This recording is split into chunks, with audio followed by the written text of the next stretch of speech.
irmãos, graças a Deus por tudo, né? Então vamos para Tito, capítulo 2. Tito fica depois da segunda carta a Timóteo, né? Primeira e segunda Timóteo, carta a Tito, capítulo 2, do versículo 11 ao 15. Vamos dar uma meditada em Tito, carta de Paulo a Tito, capítulo 2, versículo 11 ao primeiro, né? Nós vamos ler do 11 ao 5. Vamos meditar Tito 2, do 11 ao 15. Tito fica depois de Timóteo, né? Duas cartas aí. Senhor nosso Deus, enquanto os teus servos estão, meu Pai, até este momento, alguns procurando, outros já preparados para a leitura, a primeira meditação na mensagem da noite, eu peço que o Senhor, ó Pai, use-me conforme a tua vontade. Use, meu Pai, conforme o teu querer, para que eu seja um instrumento para abençoar a vida de cada um dos irmãos nesta noite, meu Pai. Que eu fale pelo teu Espírito, segundo a tua palavra, em nome de Jesus Cristo. Amém. E graças a Deus. Ainda de pé, se você puder. Tito, capítulo 2. Vamos meditar do verso 11 ao 15.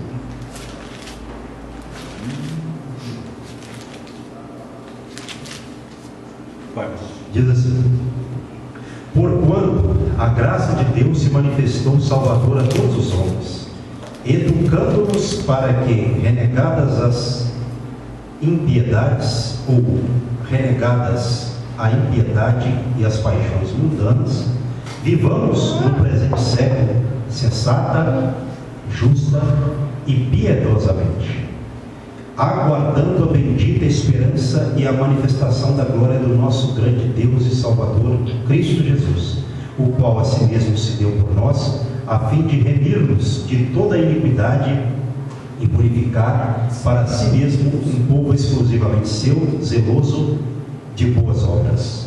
Dize estas coisas, exorta e repreende também com toda a autoridade. Ninguém te despreze. Amém. Podemos assentar. Então, primeiro versículo, né, desse trecho que nós acabamos de ter contato com ele, né, primeiro aí por meio da leitura, diz assim o verso 11: porquanto a graça de Deus se manifestou salvadora a todos os homens. Então a vontade de Deus é que todos sejam salvos. Então essa é uma vontade de Deus clara na Bíblia, que nós não precisamos de ter nenhuma dúvida, porque tem aquelas pessoas que pensam, né? Tem igrejas que pensam assim, segundo a doutrina de uma predestinação, assim, em parte. Mas não, a vontade de Deus, quando Deus ele envia Cristo para a terra para morrer por nós, ele enviou Cristo para todos. Agora nós sabemos que nem todos vão ser salvos, pelo fato de nem todos, infelizmente, receberem a Cristo.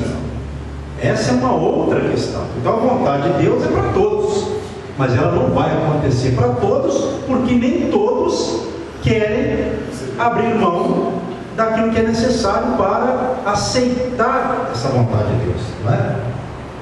Então essa é a questão. E aqui no verso 12 diz assim, ó, educando-nos. Uma palavra até mais adequada seria assim, ó, instruindo-nos para que renegadas, ou seja, renunciadas à impiedade. Quer dizer, a impiedade aqui, irmãos, é a incredulidade, tá?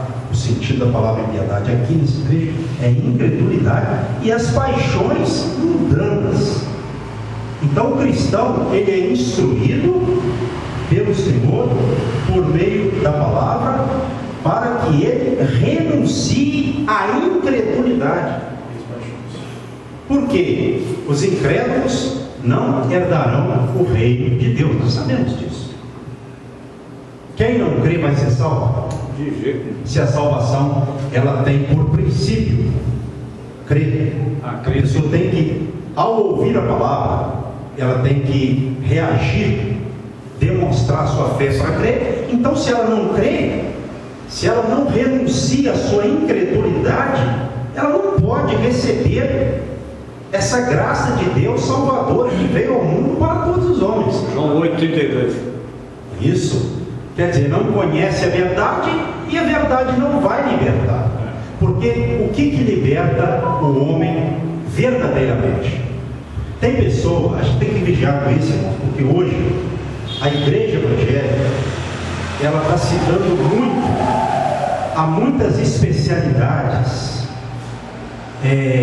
assim, que eu chego a dizer que, não que essas especialidades são ruins, necessariamente falando, mas o que nós precisamos para termos uma vida cristã bem sucedida não está na psicologia, não está na psicanálise, está na palavra. Hoje as pessoas querem ter curso de tudo, mas o que nós precisamos tem a facilidade de ter tudo na mão. Exatamente. O bom e o bom. Mas o que nós precisamos está na onde? Na palavra. Certo? Então a gente tem que saber, para cada situação, para cada dificuldade, há um endereço. Por exemplo, se a pessoa tem que fazer uma consulta médica, se há necessidade, se ela não foi curada pela oração, ela deve ir ao médico. O evangelista foi, e Deus o levou e o abençoou. Então, uma questão, ela não está desassociada da outra. Agora, qual que é a questão aqui que eu estou falando? Nós não podemos fazer da igreja um hospital, um consultório psicológico, porque se nós fizermos assim, nós vamos estar, dependendo da situação, abrindo mão da palavra. E a palavra por si só, ela já tem a indicação para nós. Se nós crermos, nós recebemos a manifestação do poder de Deus. Amém. O irmão aí disse, ele creu, e ele até disse que foi curado, bateu na localidade que não podia encostar o dedo porque estava inflamado. Amém. Então, igreja, não me entenda mal. Eu não estou dizendo que sou contra a uma especialidade ou as especialidades, especificações que existem para o tratamento do corpo físico. Porém, se nós fizermos da igreja um consultório psicológico, no sentido da psicologia, e não da psicologia de Deus que está na palavra, e um consultório disso e daquilo, daqui a pouco Deus vai ficar impedido de agir. É isso aí. Porque o irmão passou mal, fala com o doutor fulano de tal. Não, o primeiro doutor que nós temos que consultar é Jesus Cristo de Nazaré. Se não resolver, aí Deus vai e permite a pessoa ir ao médico, Deus vai para a pessoa. Mas nós precisamos de crer, irmãos. A época de Cristo, Jesus curava pelo poder do Espírito Santo. Ele não precisava ali de uma ciência, de uma especialização. Ele não indicava ninguém, porque ele tinha o poder de Deus. Eu concordo com o hospital, eu concordo com a especificação para tratar de um problema mental, tudo bem, é lógico, a gente não pode ser ignorante. Porém, a igreja, ela tem que consultar primeiramente os céus, porque quando nós consultamos os céus nos respondem e nos dá vitória, nos dá bênção na palavra de Deus. Então, cada coisa que eu não estou falando aqui profissional demais, até porque nós temos muitos profissionais hoje cristãos, graças a Deus por isso, não é? Agora a gente tem que vigiar para a gente não ir na onda só terrena, do recurso terreno, e esquecer do recurso principal, que é o celestial, e que Deus nos deu. Amém. Então, por que às vezes não acontece cura na intensidade que deve acontecer? Porque não se busca na intensidade que é a necessidade de se buscar. Então, essa é a questão. Em vez de acionar o céu, a pessoa aciona a terra. E aí, às vezes não acontece. A pessoa não vai deixar de ser cristã por causa disso, mas ela tem que discernir. Certo? Então essa é a questão. Mas voltando aqui para a palavra, nós temos que estar renunciando, então, à incredulidade. Tem pessoa que incrédula. Às vezes ela está na igreja, mas é incrédula. Paulo aqui, ele estava enviando esta carta para Tito, que era pastor.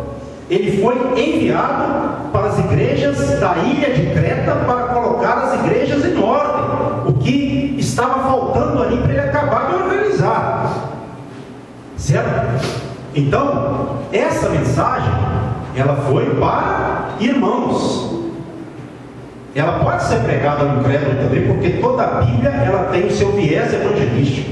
Porém, era uma mensagem para irmãos da fé. Então nós não podemos ser crentes conformados ou incrédulos. Nós temos que renunciar à impiedade, à incredulidade e também às paixões mundanas. Irmãos, todos nós somos tentados. As paixões mundanas, elas falam muito fortemente, não é? Por exemplo, por que muitas pessoas no mundo, elas seguem a ídolos de carne e osso? Porque essas coisas mexem com a mente humana. O ser humano, se ele não devocionar a sua vida a Deus, ele vai devocionar a um ídolo qualquer. Essa é a questão. O ser humano ele foi criado com a necessidade de devocionar-se a alguém. Essa é a questão. E Deus criou o ser humano para adorar.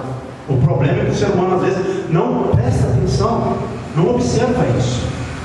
Aí vem as paixões mundanas, carnais, as inclinações, as emoções carnais que nós temos, e que às vezes a pessoa, por não controlar essas emoções, acaba, em vez de devocionar-se a Deus, ela tem uma vida de devoção a ídolos carnais, o que é um pecado imperdoável. A pessoa que faz assim, ela deixa de adorar a Deus para adorar o ser humano.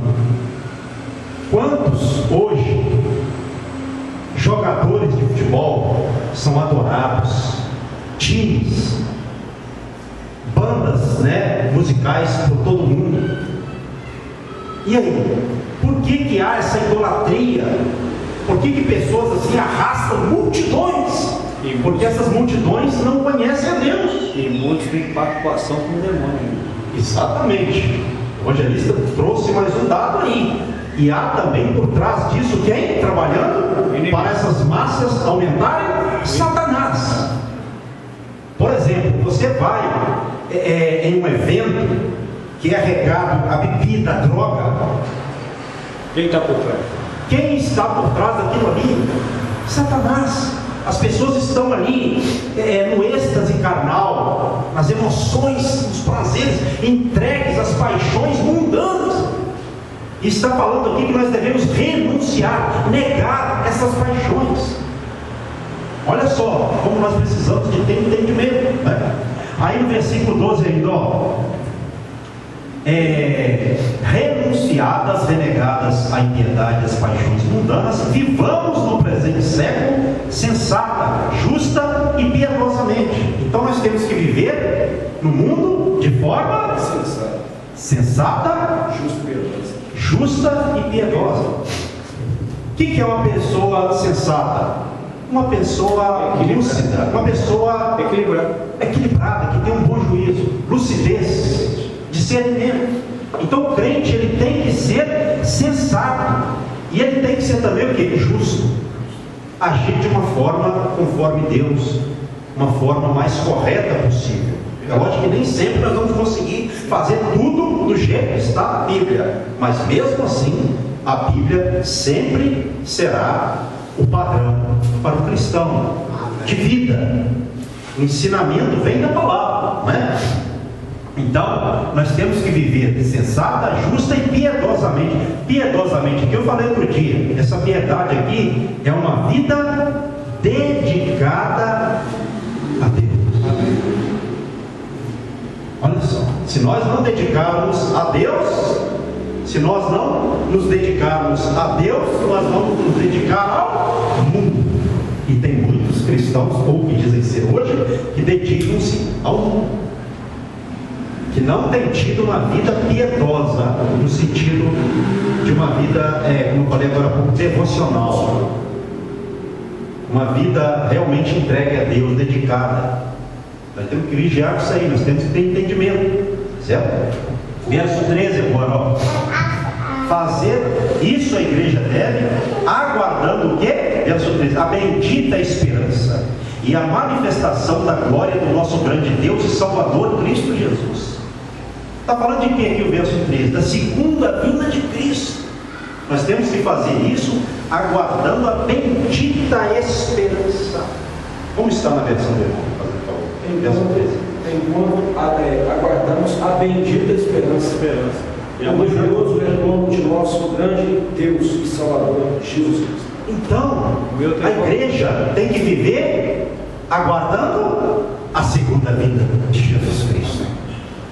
Meus irmãos, enquanto o mundo está ensinando as pessoas a se programarem apenas na terra, não é? A terem uma vida na terra somente, essa visão de mundo apenas material, a Bíblia nos ensina a viver aqui na terra, mas com os olhos na glória celeste que vai se manifestar. O cristão tem que viver aqui na terra, não é aguardando as coisas do mundo em primeiro lugar, não. Nós aguardamos algumas coisas que Deus tem para nós aqui, isso é um fato. Porém, a maior esperança da igreja não é material, no sentido de receber algo via celeste, mas também via terra. Não é algo terreno, é algo absolutamente celestial, porque a Bíblia fala que Jesus Cristo, Ele vem buscar a sua igreja. E quando Ele vier buscar a igreja, a Bíblia fala que nós vamos nos encontrar com o nosso Cristo. Amém. E nós estaremos com Ele, eu creio, por todo sempre. É isso que a gente tem que estar aguardando. Tem cristão às vezes que está triste por causa de uma coisa que não aconteceu aqui na terra, de uma bênção que não ele recebeu. Meus irmãos, nós ficamos às vezes tristes por uma coisa que não acontece. Porém, tristeza nenhuma pode superar a alegria da salvação que é prometida ao cristão, e Jesus Cristo está só esperando o Pai mandar Ele, e Ele voltará. Ele virá buscar a noiva, e Ele buscará uma noiva ataviada, adornada, uma noiva que está se esforçando para não deixar se levar pelo pecado, uma noiva que exercita a palavra, os princípios bíblicos do Senhor. Glória a Deus. É isso que a gente tem que estar pensando, porque senão a nossa mente ela vai ficando ocupada com as coisas do mundo, e aí daí a pouco a gente já perde a visão espiritual se a gente não vigiar. Não sobra espaço para Deus. Não sobra espaço. E aí nós nos lembramos de uma coisa muito séria que Jesus falou.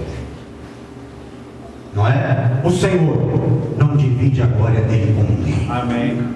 Ou adora a Deus ou adora Baal, ou adora a Deus ou adora Satanás. Não tem meio termo. Deus não divide a glória dele. Em outras palavras, o Senhor diz assim à igreja: ou eu sou o Deus de vocês, ou não sou, ou é Satanás. Em outras palavras é isso. Então a igreja não pode se contentar apenas com coisas terrenas. O crente, ele tem que ser aquele crente e pensar da seguinte forma, aquele crente que pensa da seguinte forma: eu quero nesta terra tudo que Deus tem para mim. Amém. Todas as promessas que Deus tem para mim, segundo a Bíblia, eu quero para a minha vida. Eu quero ser usado na minha geração. Amém. Eu quero ser um instrumento na minha geração. Amém. E quando a pessoa, ela decide no seu coração, ela faz uma aliança, aquela voz do coração que fala com Deus e Deus responde, Deus passa a estar presente na vida daquela pessoa. A vida daquele crente passa a ser diferente. O ministério daquele crente passa a ser diferente.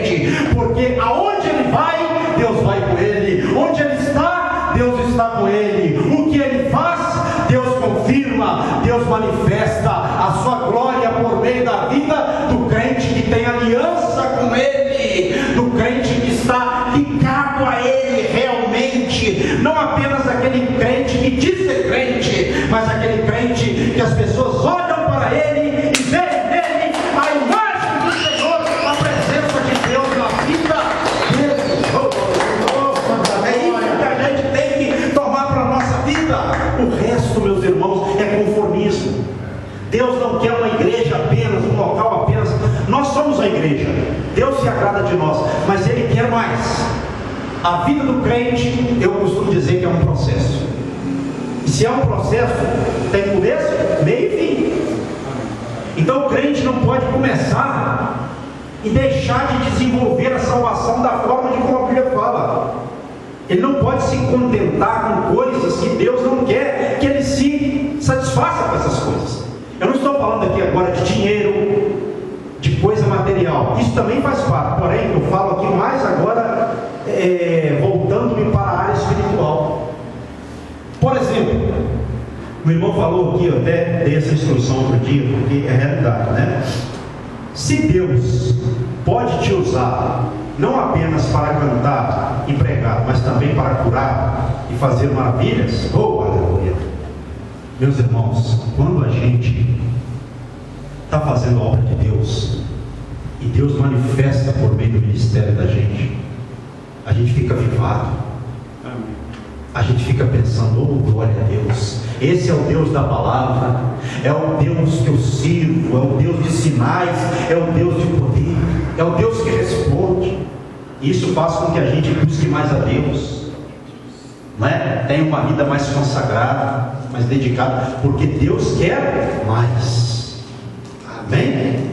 Então nós temos que querer também mais de Deus. Aí no versículo de número 14 está assim, ó, da carta de Paulo a Tito, capítulo 2: o qual, Jesus Cristo, né, a si mesmo se deu por nós, morreu na cruz e tal, como nós sabemos, a fim de quê? Remir-nos. O que é remir-nos aqui? Purificar. Libertar-nos. Purificar. Isso. Libertar-nos de toda a iniquidade, ou seja, de todo o pecado, perversidade. Então Cristo veio para nos libertar disso.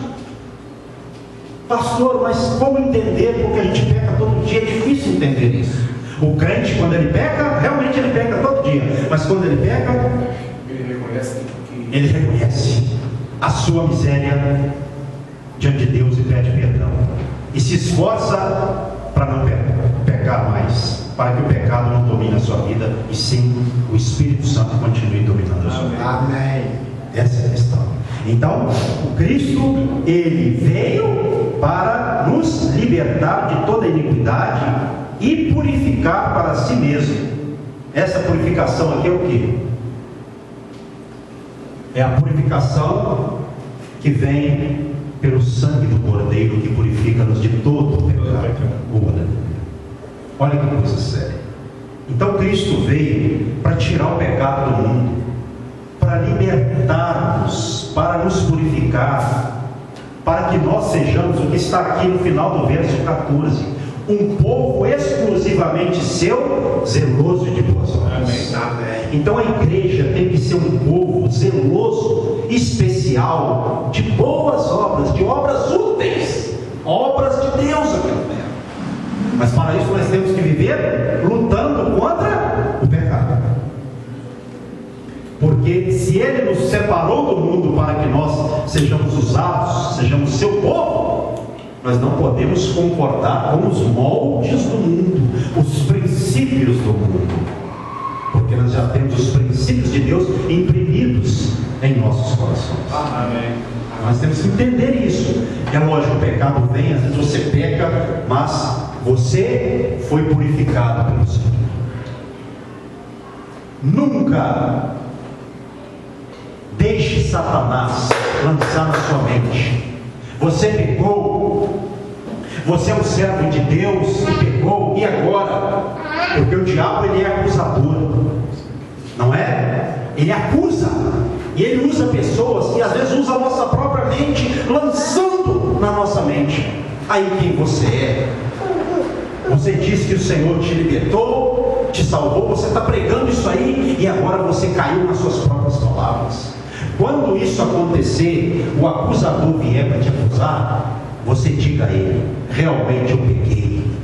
Mas aquele que é poderoso para me purificar diante de Deus me purificou.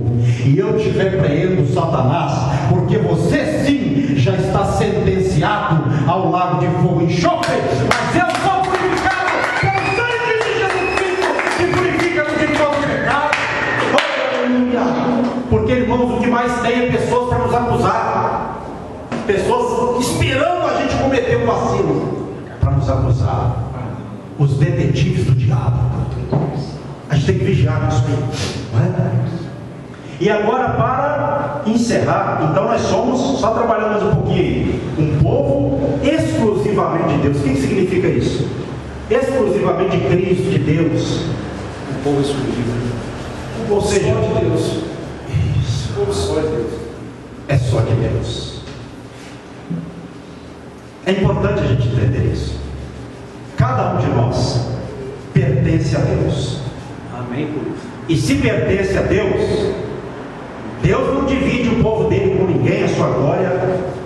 Então, nós temos que entender isso. Nós somos de Deus. É só para Deus. Nós somos um povo exclusivo. O que é uma coisa exclusiva? É de uma pessoa só e de mais ninguém. Amém. Agora, para isso acontecer, nós temos que ter uma vida, no medida possível, consagrada. Não é? Então tem que vigiar. Para ser povo exclusivo de Deus, tem que ser também zeloso. O que é zeloso? É aquele cuidado fervoroso. Já viu aquela pessoa com cuidado, zelo? Aquele zelo fervoroso pelas coisas de Deus? O cristão tem que ser assim. Tem que vigiar, porque às vezes o diabo levanta alguém para falar assim: nossa, você é daqueles crentes enjoados? Nossa, tem crente que pela madrugada é um nojo. Você não é assim não, né? Aí você, de repente, não vigiando, fala: não sou assim não sou desses crentes aí não. Aí depois a pessoa começa: então quer dizer que você gosta de uma balada também e tal, uma cervejinha. Então, se você não é fervoroso, então tem que vigiar com isso. Nem sempre, mas em muitas situações, o que está por trás, por escrever, você é daqueles crentes nojentos, não é? Que fica falando, não vou fazer não, é pelo amor de Deus.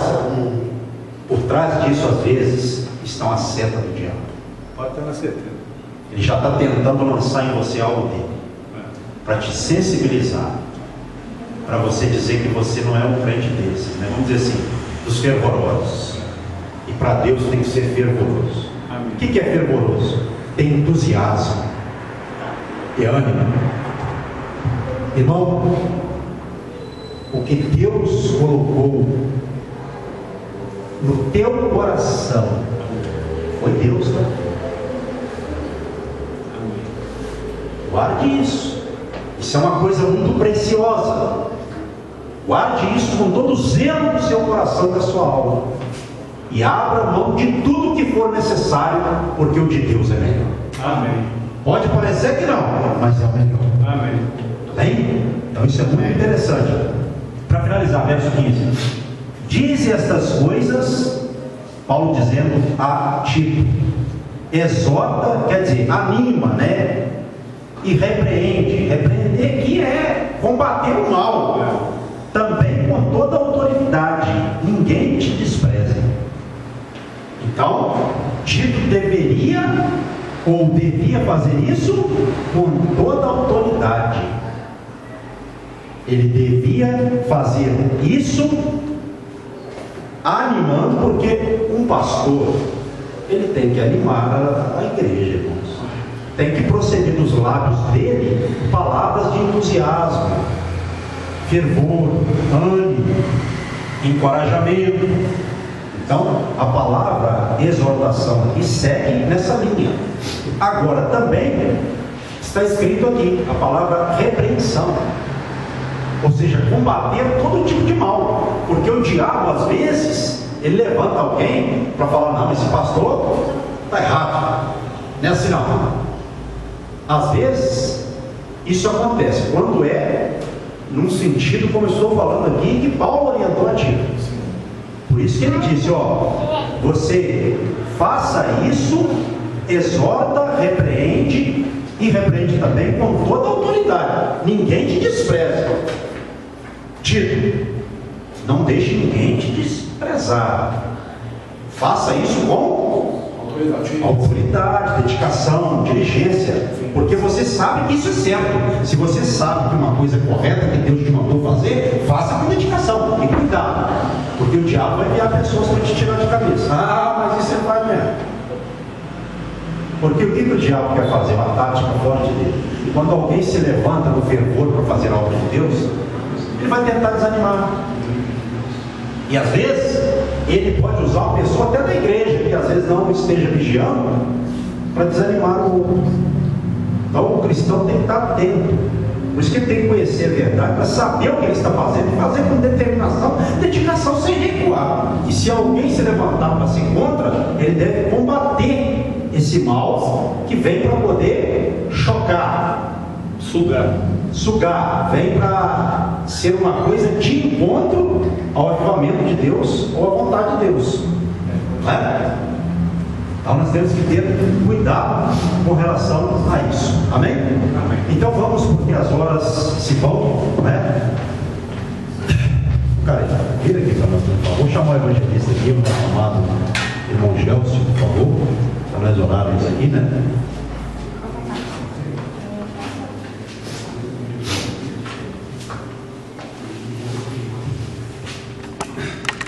Aqui, irmãos, evangelista bem pertinho, também unidos, né? Vamos consagrar então esses elementos. Pai, nós como igreja do Senhor, ó Pai, homens do Senhor pela misericórdia e graça, mesmo pecadores, ó Pai, mas como foi pregado, purificados pelo sangue de Cristo, apresentamos esses elementos ao Senhor, consagrando tanto o pão quanto o vinho, para que passem a ser elementos espirituais, ó Pai, com efeito de purificação sobre as nossas vidas, porque a Santa Ceia tem esse efeito. Assim que nós oramos e consagramos esses elementos ao Senhor, em nome de Jesus Cristo. Amém. E graças a Deus. Nosso amado evangelista Francisco vai distribuir aí o pão, nosso amado irmão Gelson vinho, né? Quem for batizado, eu creio que todos aqui são, não precisa nem falar, né? Só pegar o pão e o cálice de vinho e orar, né? Porque se alguém aqui não fosse batizado, se estivesse alguém aqui nessa condição, falaria, mas não tem, então não há necessidade, não é? Vamos economizar as palavras também. Quem já está com pão e vinho pode começar a fazer sua oração, meditar, né? Aleluia.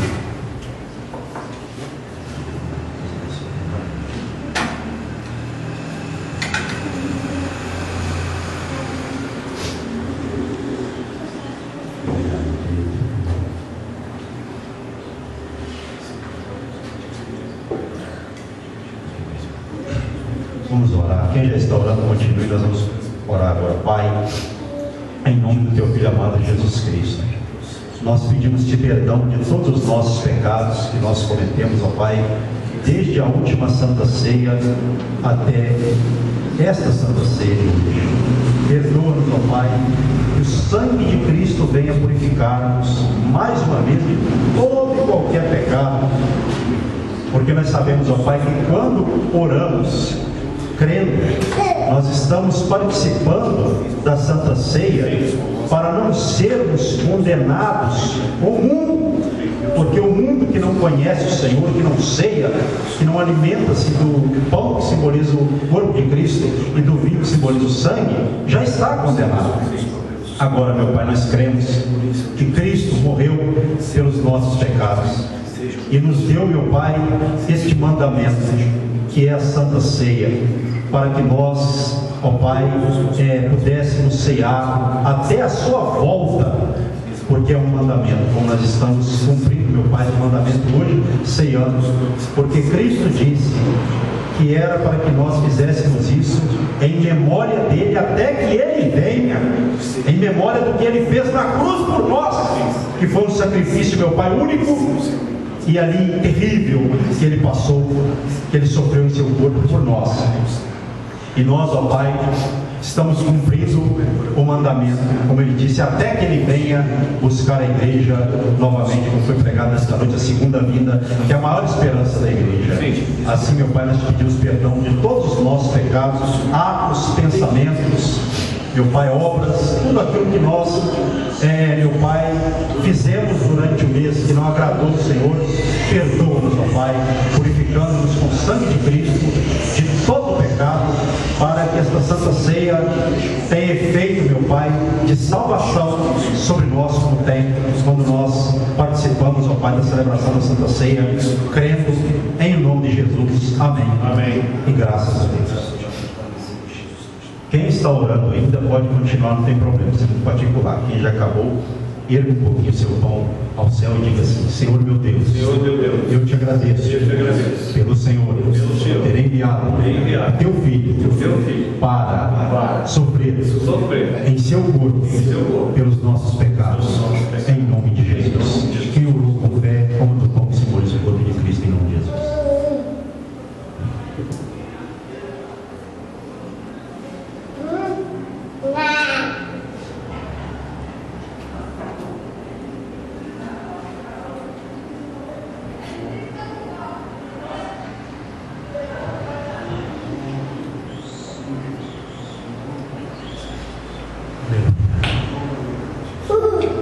Quem já acabou de comer o seu pão, quem não acabou pode continuar. Nosso irmão Gessinho está comendo, pode comer, irmão Gessinho, fica à vontade, tá? Quando nosso irmão acabar ali, nós vamos orar todos juntos, porque Santa Ceia é comunhão, tá, irmãos? Então a gente tem que ter cuidado. Lá na igreja de Corinto, uns estavam ceando e outros não, e isso foi um problema grave, né? Não esperavam uns pelos outros e a Santa Ceia perdeu o seu sentido espiritual e real, né? Agora diga assim ao Senhor: Senhor meu Deus, eu te agradeço, novamente pelo Senhor ter enviado teu filho para verter o seu sangue na cruz do Calvário para a purificação das nossas vidas de todo pecado. Senhor, por meio deste cálice de vinho que simboliza o sangue de Cristo, eu renovo a minha aliança com o Senhor, com cada irmão da amada igreja, em nome de Jesus. Que eu nos deve educar, em nome de Jesus.